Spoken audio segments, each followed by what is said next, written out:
कुवेतमा बेचिएकी 5 थरकी बिमला न्यौपानेको उद्धार भएको छ। 4 महिना अघि भारत हुँदै कुवेतमा बेचिएकी न्यौपानेको गृहमन्त्री जनार्दन शर्माको पहलमा उद्धार गरिएको हो। उद्धार गरी काठमाडौँ ल्याइएपछि पीडित न्यौपाने श्रीमानसहित गृह मन्त्रालय पुगेर मन्त्री शर्मासँग भेट गरेकी छन्।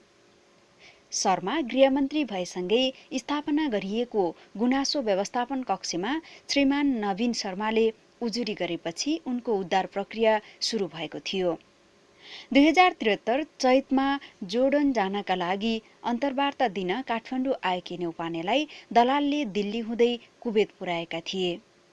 आफूलाई सशस्त्र प्रहरीको पूर्व कर्मचारी बताउने भक्तबहादुर बिष्ट मार्फत कुवेत पुगेकी न्यौपानेका अनुसार दलाल बिष्टले उनलाई दिल्लीमा केही दिन राखेर कुवेत पुर्याएका थिए। त्यहाँ मलाई एउटा घरमा राखियो। घर मालिकले मलाई 1200 किनेको भन्दै उनीहरूले भने अनुसारका काम गर्न बाध्य बनाए। बिमलाले भनिन्, त्यहाँ मलाई खाना समेत नदिइकन कुटपिट गरियो। बिमलाका अनुसार भक्तबहादुरको समूहले कुवेतमा कार्यालय नै खोलेका छन्।